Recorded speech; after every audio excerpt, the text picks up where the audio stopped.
Welcome to Bleus Literary Salon, the virtual edition.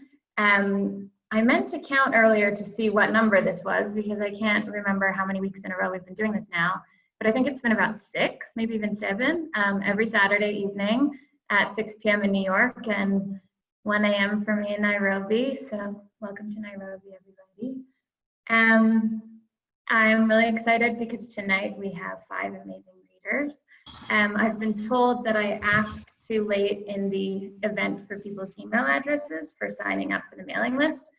So if you've never been here before and you'd like to be on the mailing list, just please write it in the chat, or you can even privately message me in the chat if that makes you more comfortable.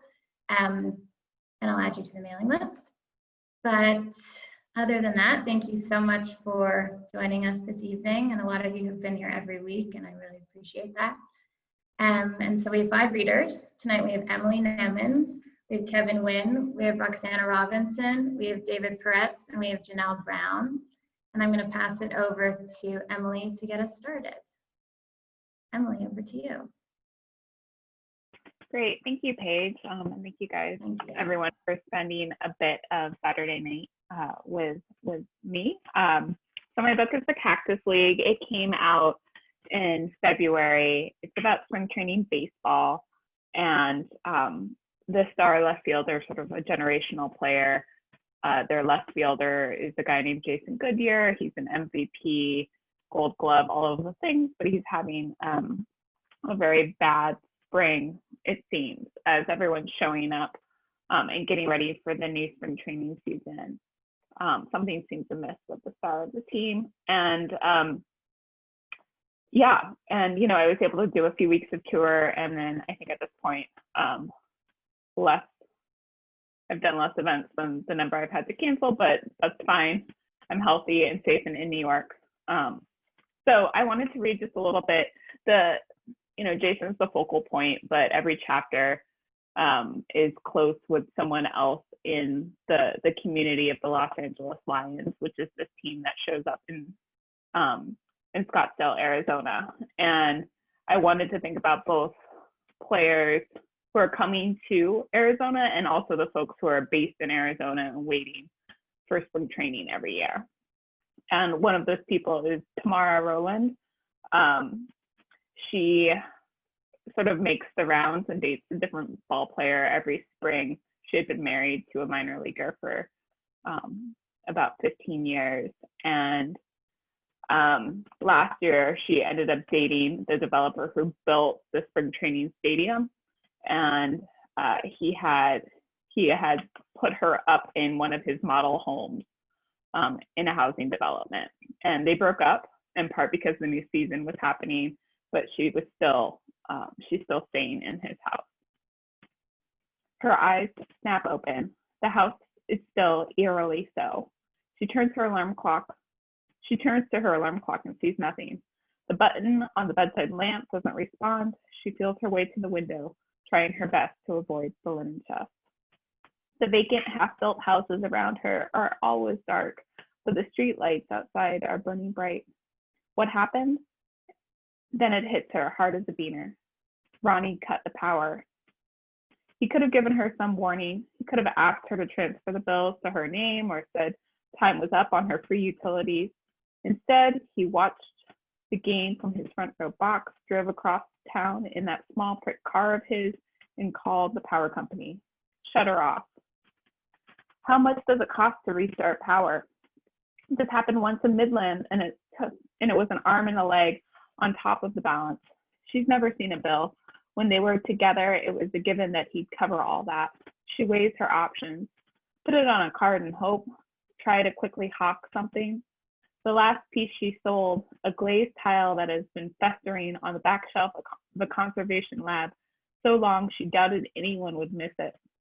Got her through 3 months, but she's got no inventory, just a couple of silver doodads from the gift shop. She works at Taliesin West, which is Frank Lloyd Wright's winter retreat. She's got no inventory, just a couple of silver doodads from the gift shop.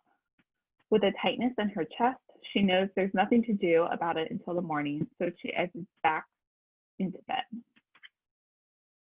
A few hours later, she's in her cave-like kitchen on hold with the power company. The agent tells her the primary account holder, a Mr. Duncan, called yesterday and said that the address no longer needed service. It's $150 to turn things back on, another $100 to transfer the account to her name. The balance, too. Tammy's seething on the inside, but she tries to stay calm. With some smooth talking, she gets him down to $175, gives him her credit card number, and, miracle of miracles, the charge clears. She takes a cold shower in the dim bathroom, the place feeling more like the moon than her house and the skylight's strange cast. Naked and dripping, she watches herself drive off in the mirror. She's still pretty, still trim, but she misses those days of stepping into the bathroom to take a piss in the morning and being startled by how beautiful that woman in the mirror was. Half asleep, one of Danny's baggy t-shirts hanging nearly to her knees. It didn't matter. She was gorgeous and not even trying. She could eat whatever she wanted, drink all the drinks, let her hair go wild. The curve of her ass, the way her breasts sat on her ribs.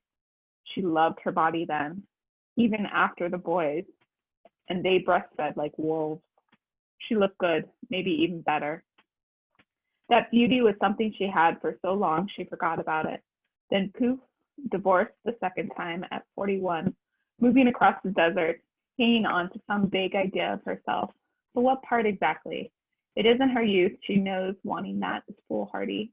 She can't look like she did at 22, she won't. Is there timeless beauty in her? No, that is something they say about the ladies who have gone to seed. She's still beautiful, and not in that magnanimous way. But even as she convinces herself of this, in the mirror she can see how her ass has begun to sag, how her breasts swing low. She twists one towel around her blonde hair, perhaps another across her chest. She knows this much. There's no more surprise herself beauty.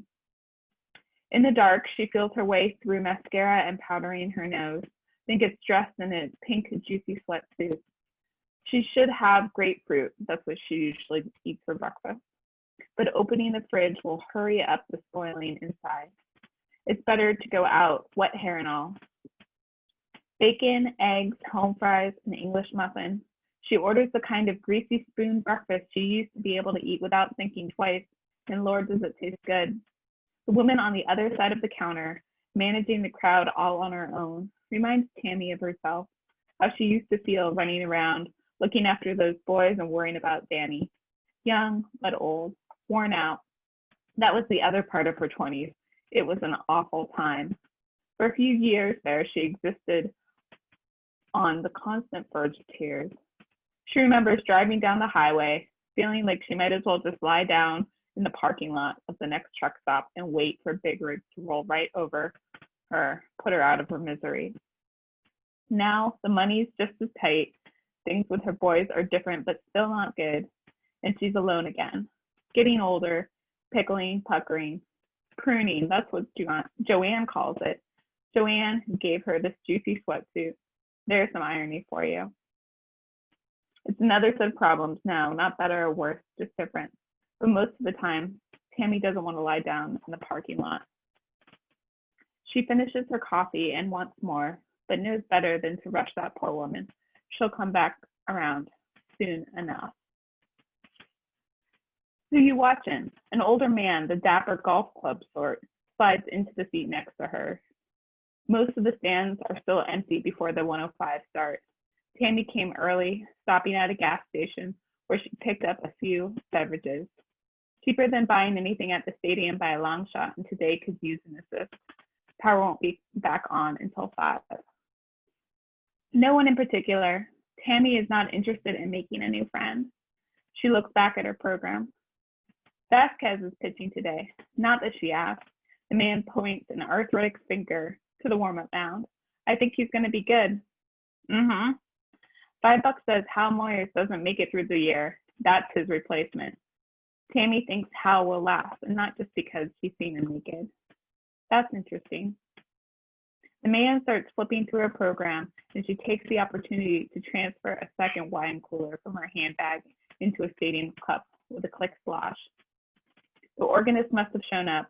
Fanfare plays over and over, each time moving higher up the keys. Da-na-na-na-na.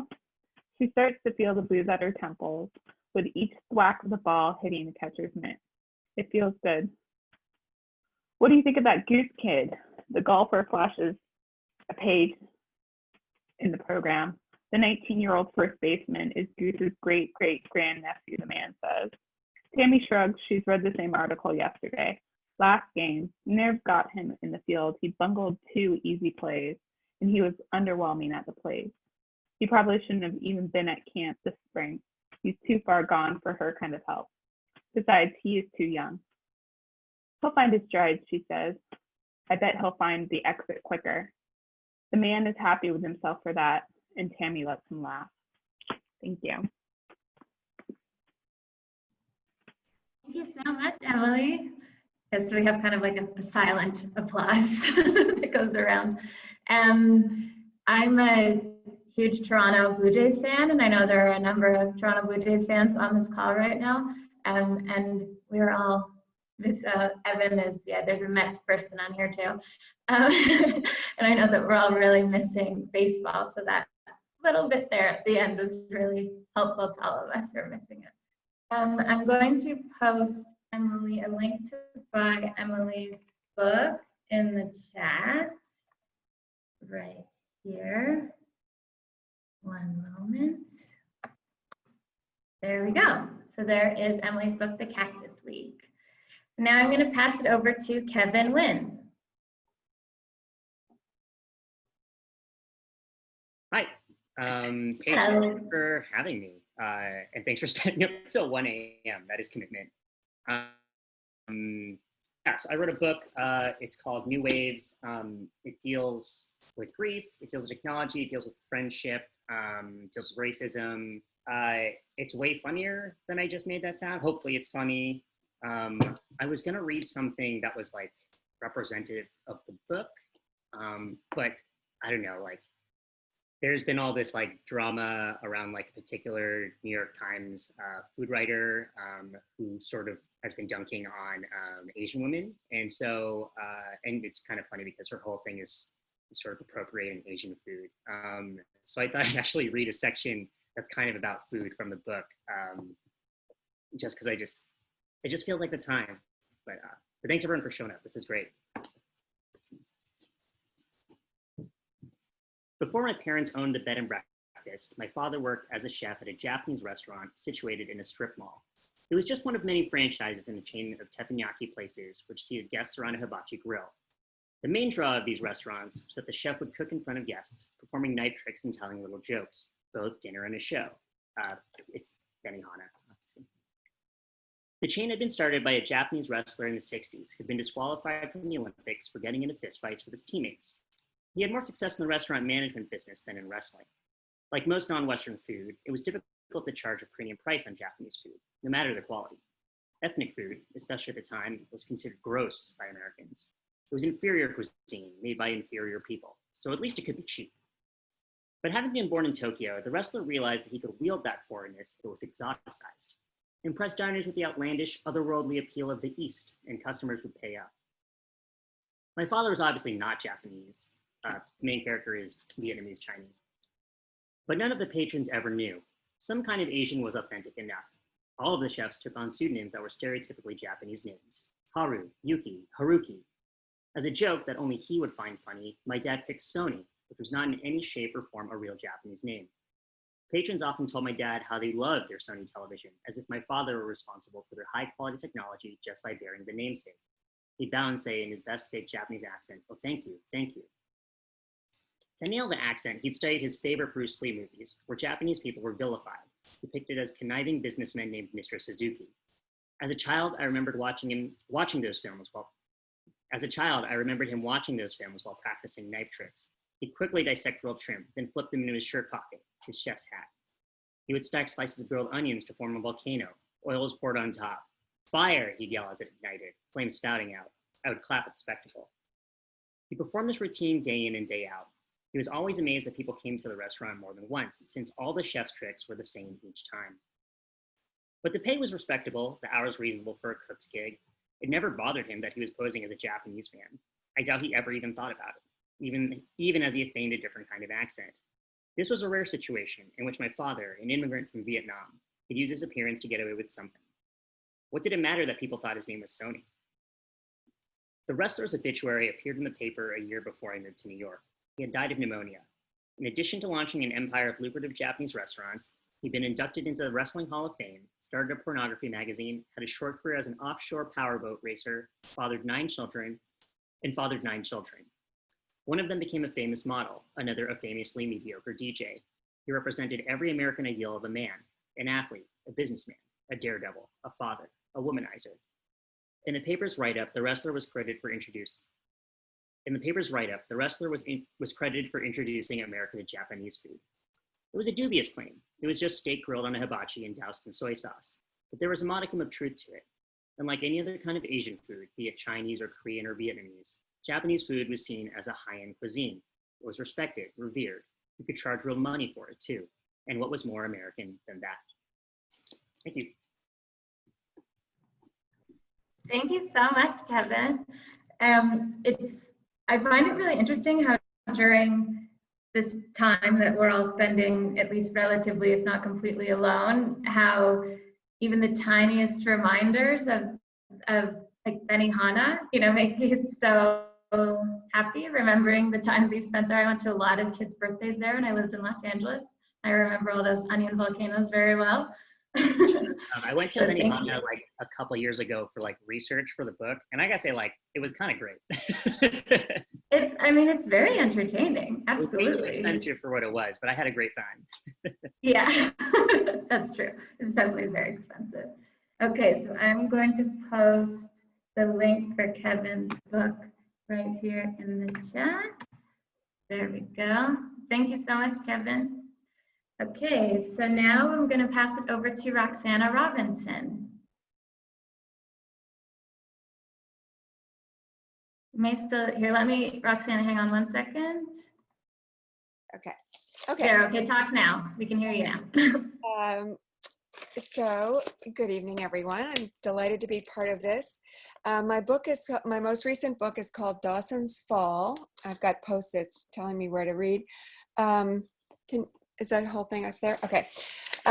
So it's a novel based on the lives of my great-grandparents who lived in Charleston, South Carolina after the Civil War. And my relationship to them was kind of complicated.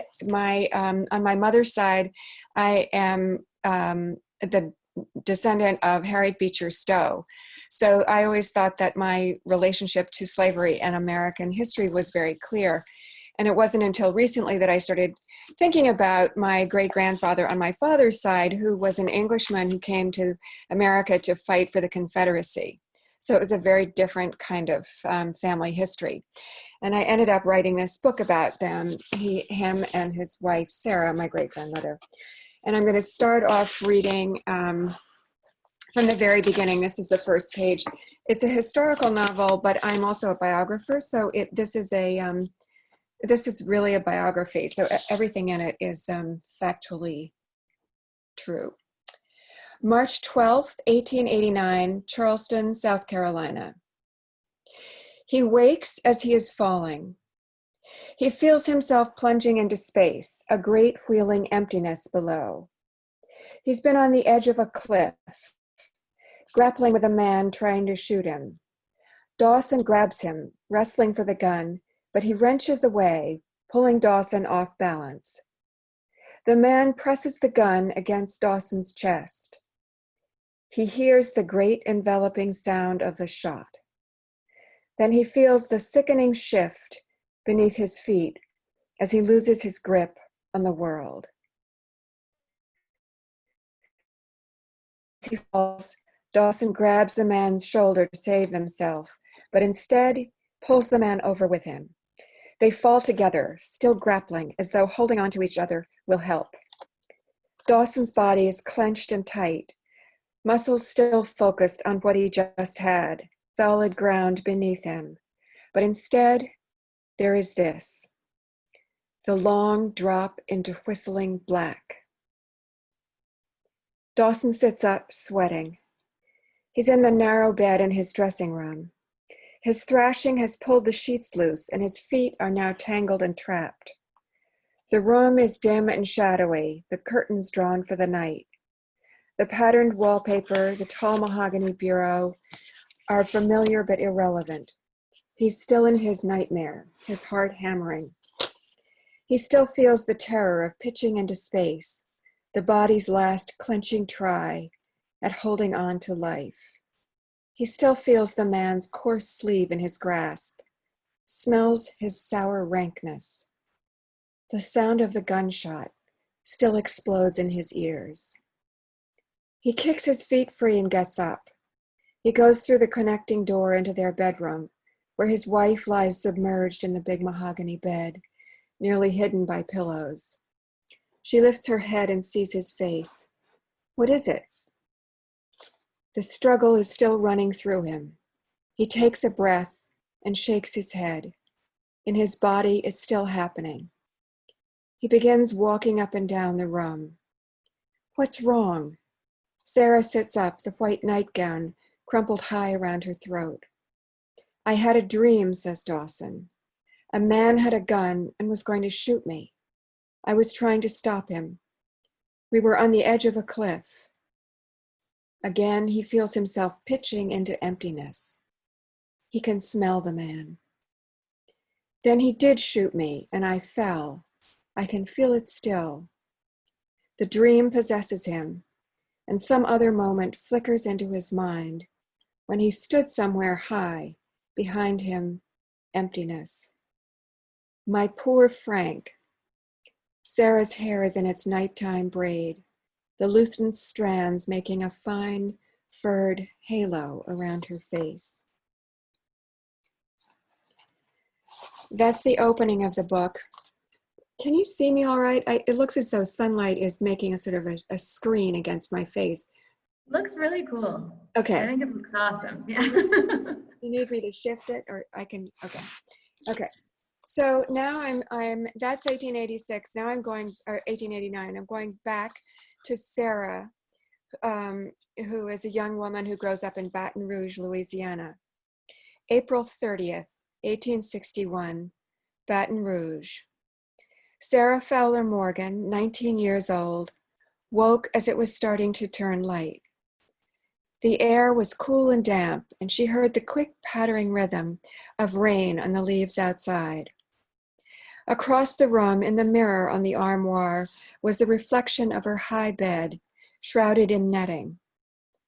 At the windows, the tall white curtains shifted slowly in the rainy breeze, belling, collapsing.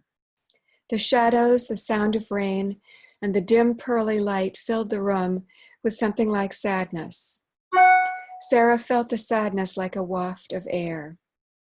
It was too early to get up, and the rain meant the trip would be postponed. She turned over, settled her face into the pillow, blocking out the morning, and slept again.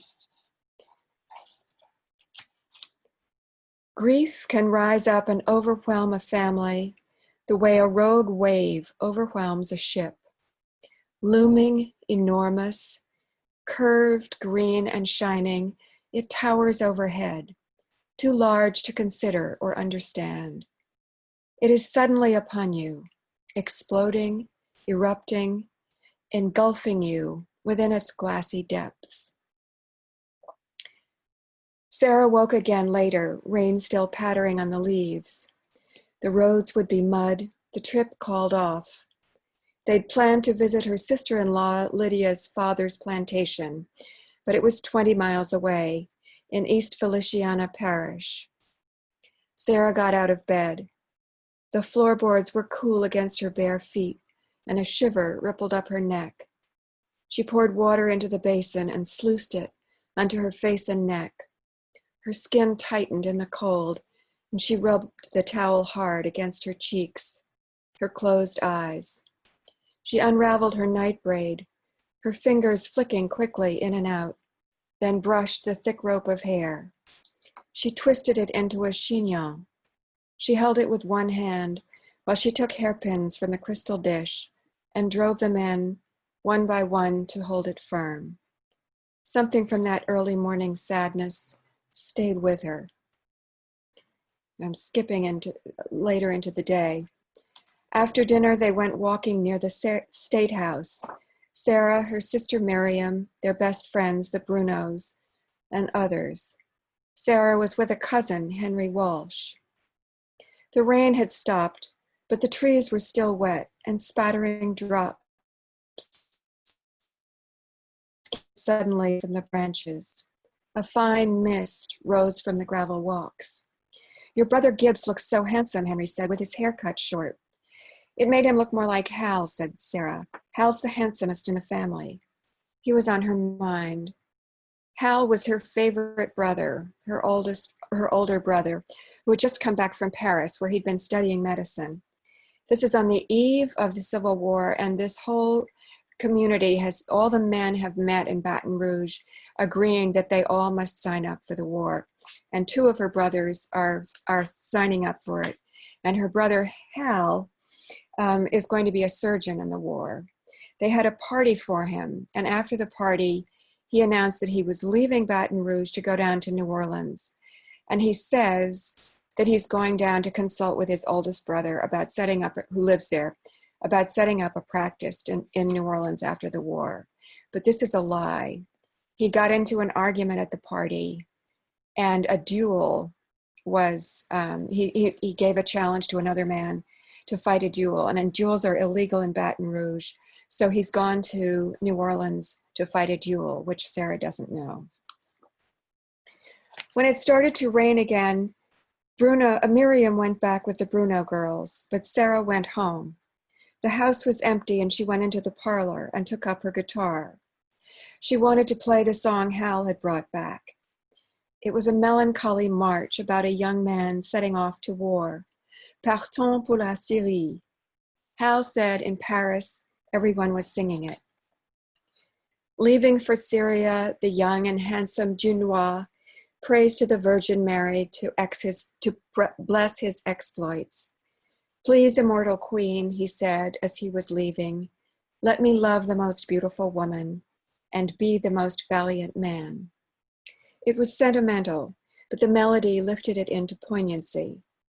As she sang, Sarah's parents appeared in the doorway with her sister-in-law, Lydia. Her mother said she was going upstairs. Lydia was going home. Her father stood behind them in the doorway, his face troubled. When they were gone, Sarah began singing again. She heard Hal's voice in her mind. When she reached the end of the verse, she heard her mother begin to scream. She thought of her father's troubled face. He must be ill. She threw down the guitar and ran after them. Halfway up the stairs, she heard her mother's voice again. This time it was a low keening, a sound so dark and frightening, Sarah turned and fled downstairs and out the front door. In the street, she heard herself calling her brother Gibbs, though he was gone. Lydia came running after her, catching her by the arm. "Zadie, I'll tell you," she said, but Sarah pulled away. "Father," Sarah called and ran back inside. She started up the stairs again, Lydia behind her. "Let me tell you," Lydia said, but Sarah wouldn't stop. She ran down the hall and burst into her parents' bedroom. It looked lit by lightning. Her mother lay on her back on the floor. Her father knelt over her, holding her hands. Her mother's face was white. As Sarah came in, her mother looked up. "Hal is dead," she cried in a strange, low voice. "You loved him, Sarah." Sarah heard herself laugh. "No, he's not," she said. "Father, tell her he's not." For a moment, her father didn't look up. When he raised his face, it was glistening. "It's true, my darling. Our Harry's dead." It was the sheen on his cheek that made her know it. Everything inside her stopped. Her heart, her blood, her brain, before that vast green wave, rising up and breaking over her, so high that she couldn't turn from it. There was nowhere to turn. A family's decline can be slow and imperceptible, or sudden and precipitous. It was Hal's death which taught the Morgans that what they had always taken for granted was not theirs. They did not possess it. Fortune, healthy children, a stable life. Whatever you have, you think is yours. You believe you're entitled to it. But you will come to learn that you are entitled to nothing.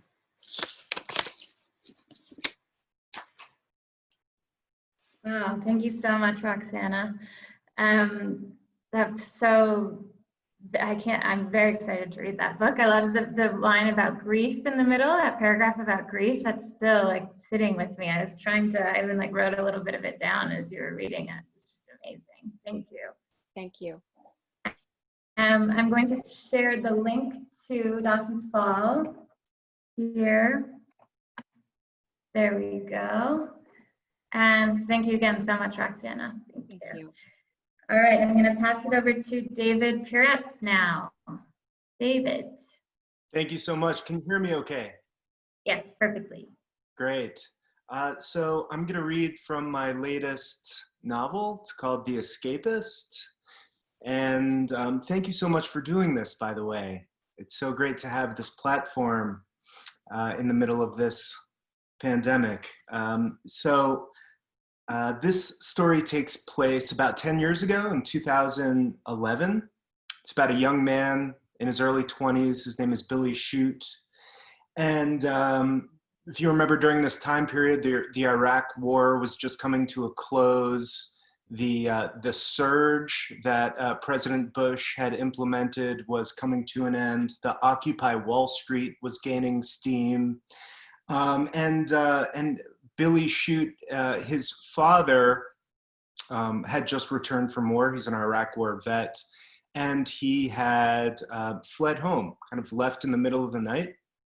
And Billy decides to take it upon himself to find Dad. And those are the first 2 words of the book. Find Dad. Finally confront him about it. Confront him about everything. Use force if necessary.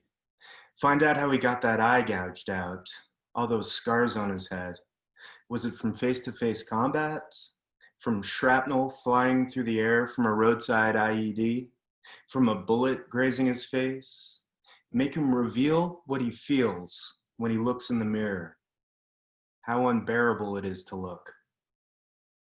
How unbearable it is that he's still here and so many of them are gone. That you're still here and that you still remember. That you'll never forget. Is that what made him run off? Did the volcanic pressure from all that buried shame finally cause this beast to erupt? You'll find him and you'll hit him with the hard stuff. You won't wimp out this time. You'll go in deep. You'll go in for the kill. This time will be different. You had the chance the last time you saw him. You were sitting there with him at the table in Dundalk. It was silent. It was right there for you. But what did you do? You talked about badminton. Of course you did. How you had started playing again. You're still playing that stupid fucking game, Shrimp? That's how he said it, fast and matter-of-factly. It's not stupid, it's fun. It's fun hitting people with the shuttlecock. I spiked it right into this lanky kid's face and he stumbled and fell to the floor. Dad's face didn't change. He didn't even acknowledge your response. But then his blank face changed. You remember what made it change. It wasn't you. He would never change his face for you unless he was doing naughty. His face changed when he glanced out the living room window and saw one of the neighborhood kids on the front lawn holding a leash around a small dog's neck. The dog was dropping a large deuce right there on the lawn. Dad watched, shaking his head. The dog finished her business, then the kid started walking away. What the fucking piss, Dad said. Then he jumped out of his chair, ran to the front door, and then outside. He yelled something at the kid, something like, "Hey, clean this shit off my yard. This is private property, you prick." The kid chose to ignore him. The kid just continued walking away with his head down, speaking softly to his pup. Dad kept yelling at the kid, "Stop now, you will clean this shit off my property." Still no response from the kid. Then Dad bent down and picked up the piece of shit. Picked it up with his bare hand and chucked it at him. It hit him on the back of the head. Bullseye. The kid reached back and looked at his fingers, realized what had just happened. "What the fuck is your problem?" the kid yelled as he turned back around. He took a few steps toward Dad, but when the kid saw his face, saw that Dad was this one-eyed miscreant, he froze in place, bewitched by his presence. Dad did that to people, and Dad was staring at him, his eye locked on his target. My problem? My problem is little disrespectful fobbits like you leaving dog shit in my yard. He yelled it with his back arched straight, his arms stiffly at his sides, his head bobbing forcefully forward.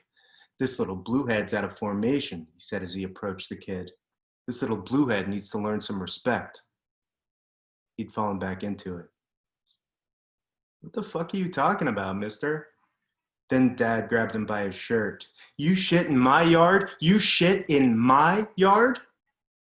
The pup picked up on his owner's fear and yapped and howled and danced around Dad's legs. The pup tried gnawing on Dad's pant leg like a mosquito sucking the blood of an elephant. A nuisance, but not enough to sidetrack the beast from finishing his mission. "I'm calling the police," the kid said in a cracking voice. "I am the police, motherfucker." He always said shit like that when he was back in it. The war. You came down the steps, ran over, and grabbed Dad by the shoulders. Dad jabbed back with his elbow and struck you square on the nose. You fell to the ground, 20 years old, crying there on the sidewalk like a baby. God, you are a fucking pussy. "Can we please just go inside?" you pleaded, your pants a little piss-stained. Dad turned his attention from the kid to you and helped you up. He brought you back into the house, sat you down on the couch, filled a bag with ice and rested it on your nose. The stench of dog shit permeated your breathing for hours. Billy Chute put down the journal, amazed. He had intended to leave it blank, yet he had begun writing. He was on the side of the highway somewhere in western New York. Where? He couldn't see any signs, but this was his life again. Sitting in a car in the breakdown lane on the side of the highway. It's what Billy did best. Escape. Felix's farm, where he had been working for the past couple of weeks, had become a wasteland for him. Again.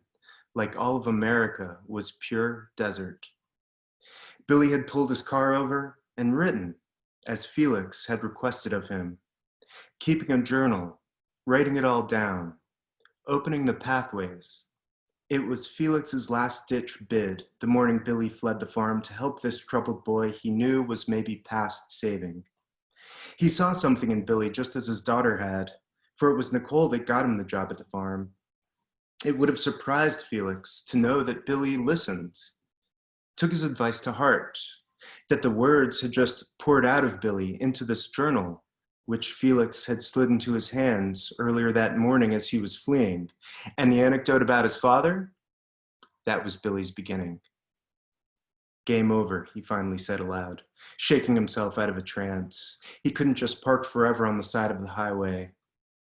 "Go to Grandma, start there. And while you're at it, go see Uncle George. Uncle George will let you stay the night. And Peter, go see Peter too. And Cynthia. No. Not Cynthia. The thought of seeing his stepmother made him suddenly want to shrivel up. She won't be able to help you. She could never help you. She couldn't even help herself. He turned on the ignition, then opened up the cooler on the floor of the passenger seat. It contained several pill bottles, nondescript bags partially concealed by plastic bottles of water and Gatorade and a towel. He removed the towel to wipe the sweat off his face, took out one of the water bottles and a pill bottle. and removed 2 yellowish capsules, washed them down, and was on the move again. Billy drove south through rural New York, through Pennsylvania, into Maryland, chain smoking and switching radio stations between heavy metal, pure hits of the 80s, 90s, and today, and droll British public broadcasting voices. He got off the highway at the edge of Baltimore County and drove along the eastern banks of the Chesapeake Bay. When he got to Merritt Boulevard, to his old neighborhood in Dundalk, he saw the same buildings boarded up, the same fast food joints and gas stations exactly as they had always been, like the place was frozen in time. Eventually, he made his way to Uncle George's house. Uncle George had found God later in life. He thanked God before each meal. Aunt Tracy closed her eyes alongside her husband and appeared to be in some kind of reverie, hanging off of each word of his prayer. It struck Billy how different things would have been if his dad had also found God. Then he wondered how one goes about finding God in the first place, where to look. Do you find God, or does God find you? Or do you just bump into each other somewhere on the side of the road and strike up a conversation, become friends, fall in love? The next morning, as Billy was lying in bed at Uncle George's house, Uncle George called up and said that he was going to work. Then the front door shut loudly. Billy closed the bedroom door and got back into bed. He pulled the sheet over his body, up to his chin, and stared at the ceiling. Then he heard the downstairs door open again, heard the creaking of the stairs, and then a knock on the bedroom door. Come in. The door propped open a few inches, and Uncle George stuck his head through the crack of it. Listen. Uncle George paused. I want to tell you I'm sorry about everything that happened with your dad. George pushed the door open and slowly entered the room with his head down. He must have gone through hell out there. I can't imagine what he had to have seen, what he had to have gone through. He sat down at the edge of the bed by Billy's feet. You know, he and I, well, we've always had our differences. Your dad and I haven't talked in a long time, as you know. It's been, 8 or 9 years now. We've said some pretty nasty things to each other, done some pretty nasty things to each other. Growing up, things were tough for us. Being a kid in Dundalk, with our dad, your grandfather, I sometimes forget about how hard things were, not just for me, but for your dad too, especially for your dad. Alan hated your grandfather, and your grandfather hated him too, hated both of us, probably because when he looked at us, he was seeing himself, was seeing something about himself, and only hate would make a man do the kinds of things he did to us. Billy was all too familiar with the sentiments. I don't know how much Alan has talked about this, if he's ever talked about it, how much you know, maybe you know none of it, but he took it out on us. Alan got the worst of it. Billy wondered how much Uncle George knew of his own experience with his father. Maybe Uncle George had only assumed. It's funny, Uncle George said. Alan still followed in your grandfather's footsteps. He also joined the army. Just as much as Alan needed to get away from him, in some weird way, I think he enlisted for him, to get closer to him, to understand. I ran away from the fire. Your dad ran right into it. Head first. That's just the kind of man he is, just like your grandfather. And your grandfather, he really had it tough after the war too. He was also injured, badly, and he was never the same. The war maimed him. He didn't die out there, but that's what did him in. We didn't understand that as kids, and it's still hard, but it's God's will. Billy was still staring straight up at the ceiling.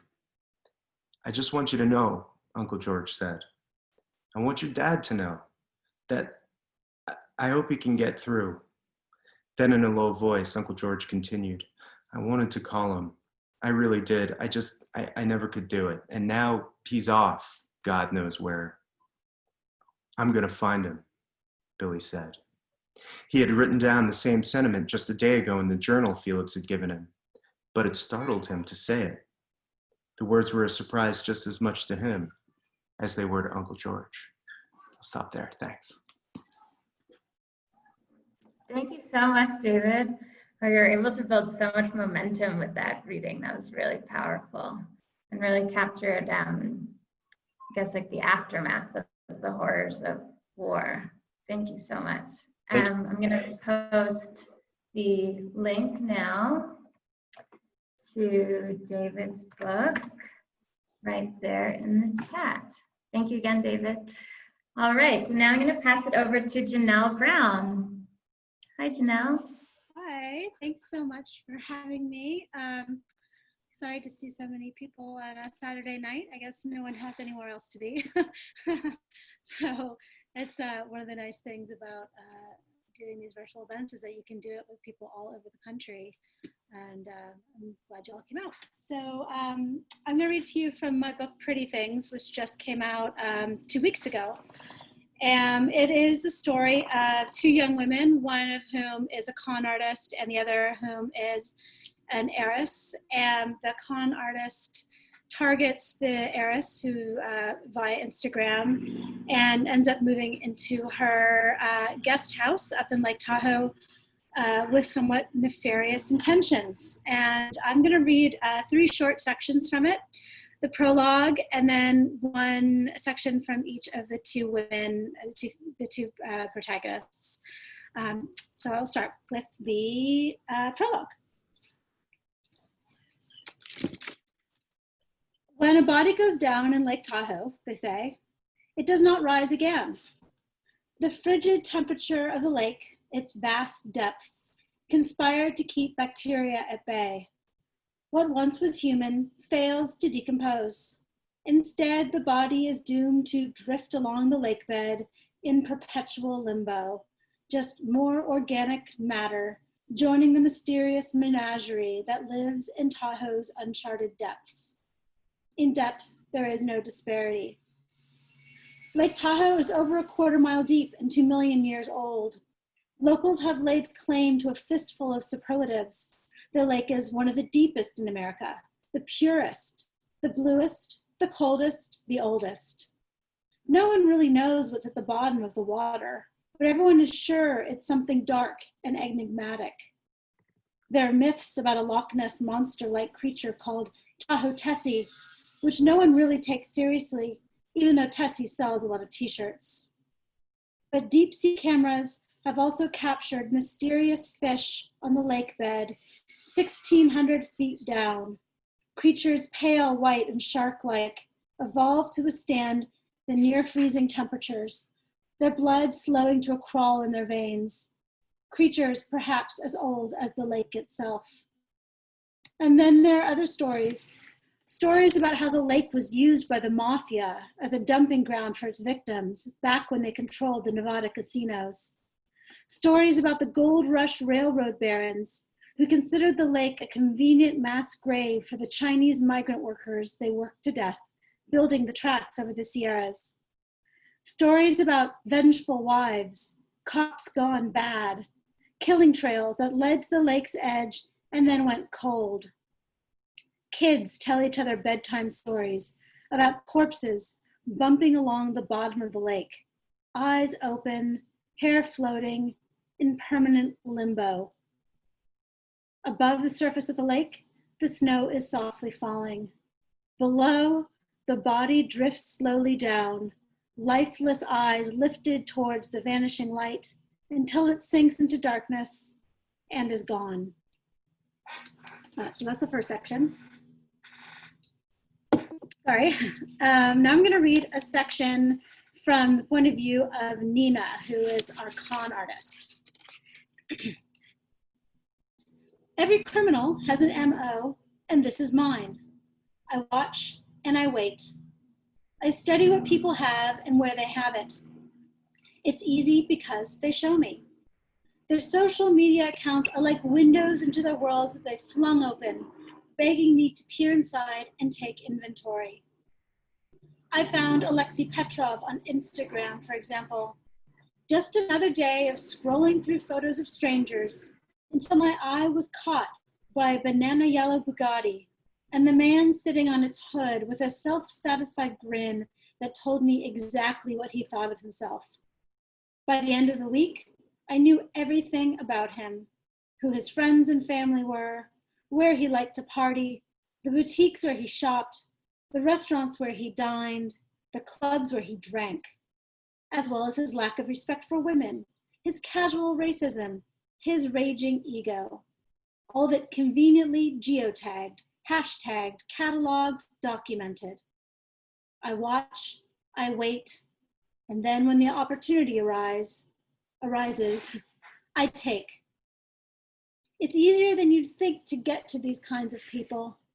After all, they provide the world with minute-by-minute documentation of their itineraries. All I have to do is put myself in their path.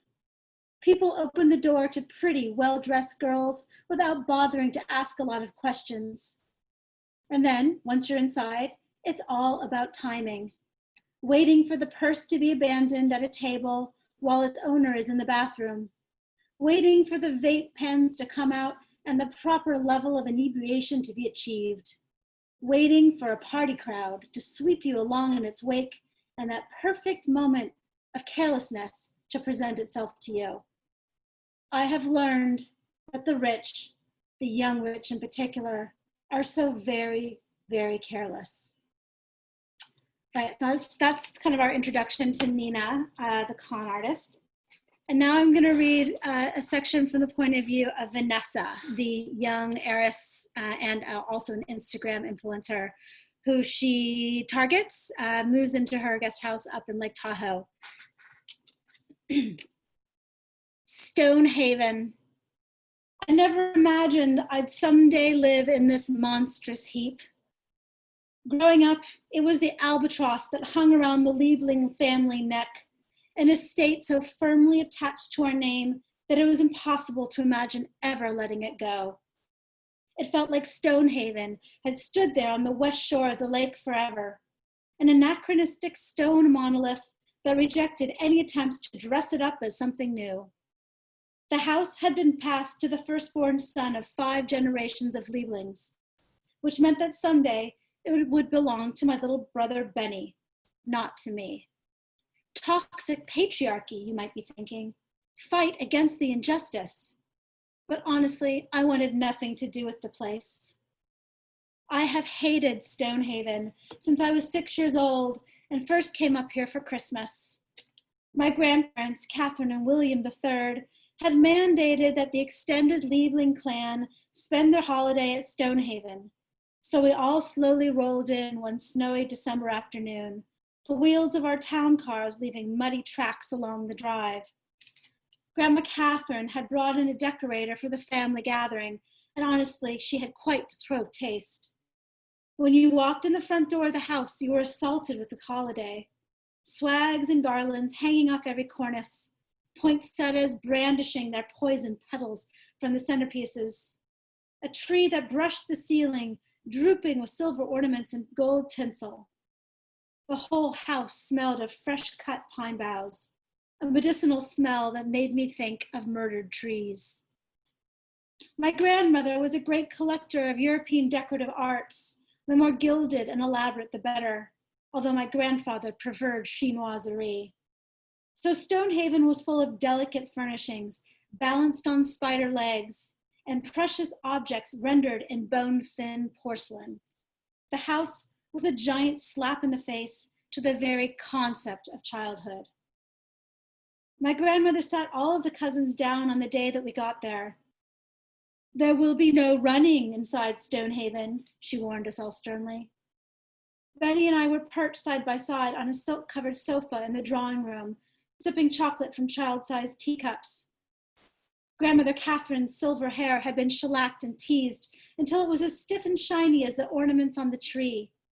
She wore a pink Chanel suit that dated back at least 2 decades. "There will be no throwing of balls or wrestling or playing of wild games. Do you understand me? In my house, little children who do not follow the rules get spankings." My grandmother peered over her bifocals at the children. We all squirmed under her gaze and nodded. And then I forgot. Of course I forgot. I was 6. In the 3rd floor bedroom where I was supposed to sleep with my baby brother, there was a glass-fronted cabinet full of darling porcelain birds. I was immediately besotted with a pair of bright green parrots, their black eyes like little beads. At my family's mansion in San Francisco, everything in my bedroom was solely for my entertainment. No one got upset if I smeared makeup on my Barbies or fed puzzle pieces to the dogs. And so, of course, I assumed that these birds were toys that had been put there just for me. That first night, I pulled one of the parrots from the cabinet and set it next to the bed where I slept, so that it would be the first thing that I saw in the morning. Instead, as I slept that night, a decorative sham slid off the bed, taking the parrot down with it. When I woke up at dawn, there was no bird, just a pile of shards on the floor. So I'll stop there. Thank you so much, Janelle. That's a great introduction to all those characters. Do you want to tell us the other exciting news about your book? Oh, yeah. So it's going to be a TV series for Amazon Studios with Nicole Kidman. So I'm currently working on turning it into a TV series, which is fun. Amazing. Thank you. Congratulations. That's awesome. Very excited for that. Okay, here's the link for Janelle's book. And that's all. There's another label finished. So thank you all so much for calling in. Thank you to Emily Nemens, to Kevin Nguyen, to Roxana Robinson, to David Puretz, and to Janelle Brown. It was an incredible lineup. I'm shocked every week by how much talent there is and how many people are willing to come and read, so thank you. I hope that everybody has a lovely Saturday night and rest of your week, and see you all again next Saturday. Thanks, Paige. Great night. It was really fun. Thank you. Thank you. Thanks, guys. Thanks, Thank you, Paige. guys. Thanks, Paige. Thank you. Bye, everyone. Thank you.